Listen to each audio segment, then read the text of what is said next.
ಇಲ್ಲಿ ಬೇಳೆ ಸಪ್ಪೆ ಕಟ್ ಸಾಂಬಾರು ಅಂತ ಹೇಳ್ತಾರಲ್ಲ, ಆ ರೀತಿ ಮಾಡ್ಕೊಳ್ತಾ ಇದ್ದೀನಿ. ಒಂದು 3 ಥರ ಬೇಳೆ ಹಾಕ್ಕೊಳ್ತಾ ಇದ್ದೀನಿ. ಹೆಸರುಬೇಳೆ, ತೊಗರಿಬೇಳೆ ಮತ್ತು ಮೈಸೂರು ಬೇಳೆ ಇಷ್ಟು ಸ್ವಲ್ಪ ಹಾಕ್ಕೊಂಡು ತೊಳ್ಕೊಂಡು ಇದಕ್ಕೊಂದು ಸ್ವಲ್ಪ ನೀರು ಹಾಕ್ಕೊಳ್ತೀನಿ. ಇದಕ್ಕೆ ಟೊಮೆಟೊ, ಈರುಳ್ಳಿ, ಹಸಿಮೆಣಸಿನ್ಕಾಯಿ, ಬೆಳ್ಳುಳ್ಳಿ, ಹಸಿಮೆಣಸಿನ್ಕಾಯಿ ಮಸಾಲೆ, ಸ್ವಲ್ಪ ಜೀರಿಗೆ ಹಾಕ್ಕೊಂಡು ಸ್ವಲ್ಪ ಈ ಕರ್ಬೇವಿನ ಸೊಪ್ಪು ಹಾಕ್ಕೊಂಡ್ರೆ ಫ್ಲೇವರ್ ತುಂಬ ಚೆನ್ನಾಗಿ ಬರುತ್ತೆ. ಈ ರೀತಿ ಬೇಳೆ ಸಪ್ಪೆ ಬೇಳೆ ಕಟ್ಸಾರು ಅಂತಾರಲ್ಲ ಅದು. ಇಲ್ಲಿ ಸ್ವಲ್ಪ ಜೀರಿಗೆ ಹಾಕ್ಕೊಂಡು ಸ್ವಲ್ಪ ಬಾಯ್ಲ್ ಮಾಡ್ಕೊಳ್ತೀನಿ. ಈ ಬಾಯ್ಲ್ ಚೆನ್ನಾಗಿ ಆದಮೇಲೆ ಇದಕ್ಕೊಂದು ಉಪ್ಪು ಮತ್ತು ಹುಳಿ ಅಷ್ಟೇ, ಇಷ್ಟು ಹಾಕಿ ನಾವು ಇಲ್ಲಿ ಒಗ್ಗರಣೆ ಕೊಡೋದು. ಇಲ್ಲೊಂದು ಫ್ರೆಶ್ ಆಗಿರೋ ಆಗ್ತಾನೆ ಕಿತ್ಕೊಂಡ್ಬಂದಿರೋ ಈ ನುಗ್ಗೆ ಸೊಪ್ಪನ್ನ ತೊಗೊಂಡಿದ್ದೀನಿ, ಎಳೆ ನುಗ್ಗೆ ಸೊಪ್ಪು. ಇದೊಂದು ಸ್ವಲ್ಪ ತೊಳ್ಕೊಂಡು ಈ ಬೇಳೆಗೆ ಹಾಕ್ಕೊಳ್ತೀನಿ.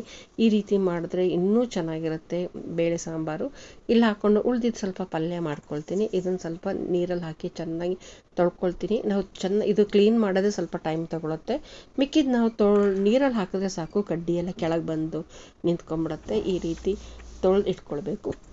ಇದಕ್ಕೆ ಶೇಂಗಾ ಬೀಜ ನಾನು ಇಲ್ಲಿ ಕುಟ್ಟಿ ತೊಗೊಳ್ತೀನಿ. ಈ ನುಗ್ಗೆ ಸೊಪ್ಪಿನ ಪಲ್ಯಕ್ಕೆ ಈ ಶೇಂಗಾ ಬೀಜ ತುಂಬ ರುಚಿ ಕೊಡುತ್ತೆ. ಸ್ವಲ್ಪ ಕಹಿ ಬರುತ್ತೆ ಅದು ನುಗ್ಗೆ ಸೊಪ್ಪು ಪಲ್ಯ ಮಾಡಿದ್ರೆ. ಕೆಲವರು ಹೆಸರುಬೇಳೆ ಬಾಯ್ಲ್ ಮಾಡಿ ಹಾಕ್ಕೊಳ್ತಾರೆ, ಇಲ್ಲ ಕೊಬ್ಬರಿ ಹಾಕ್ಕೊಳ್ತಾರೆ. ಈ ರೀತಿ ಶೇಂಗಾ ಬೀಜ ಹಾಕಿದ್ರೆ ತುಂಬಾ ಟೇಸ್ಟ್ ಬರುತ್ತೆ.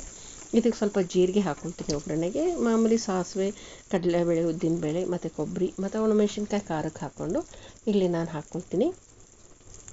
ಈ ರೀತಿ ಶೇಂಗಾ ಬೀಜನ ಕುಟ್ಟಿ ಹಾಕಿದ್ರೆ ತುಂಬ ರುಚಿ ಬರುತ್ತೆ ನುಗ್ಗೆ ಸೊಪ್ಪಿನ ಪಲ್ಯ. ಈ ರೀತಿ ಯಾರು ಮಾಡಿಲ್ವೋ ಈ ರೀತಿ ಮಾಡಿ ನೋಡಿರಿ, ತುಂಬ ಟೇಸ್ಟ್ ಬರುತ್ತೆ ಇಲ್ಲಿ ನುಗ್ಗೆ ಸೊಪ್ಪಿನ ಪಲ್ಯಕ್ಕೆ.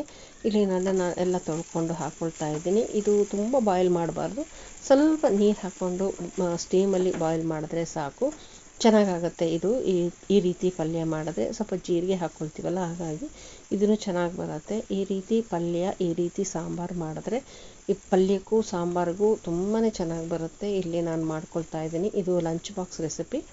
ಇದು ಇಲ್ಲಿ ನಾನು ಲಂಚ್ ಬಾಕ್ಸ್ ಕೊಟ್ಟು ಕಳಿಸ್ತಾ ಇದ್ದೀನಿ.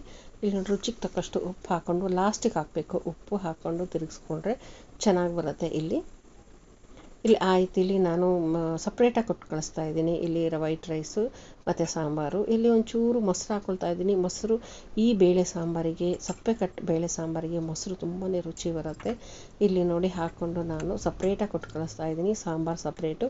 ಇಲ್ಲಿ ಸಾಂಬಾರು ಆಯಿತು. ಚೆನ್ನಾಗಿ ಬೇಳೆ ಬೆಂದ ಮೇಲೆ ಚೆನ್ನಾಗಿ ಮಸಿದ್ಬಿಟ್ಟು ಸ್ವಲ್ಪ ಹುಳಿ ಹಾಕಬೇಕು. ಹುಳಿ ಉಪ್ಪು ಹಾಕ್ಕೊಂಡು ಒಗ್ಗರಣೆ ಕೊಟ್ಟರೆ ಆಯಿತು.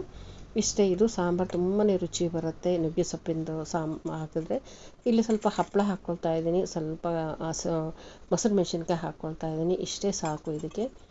ಇಲ್ಲಿ ನೋಡಿ ನಾನು ಇವತ್ತಿನ ಲಂಚ್ ಬಾಕ್ಸು ಹೇಗಿದೆ ಅಂತ ಕಮೆಂಟ್ ಮಾಡಿ ಹೇಳಿ. Thanks for watching. ಸಬ್ಸ್ಕ್ರೈಬ್ ಮಾಡೋದನ್ನು ಮರಿಬೇಡಿ.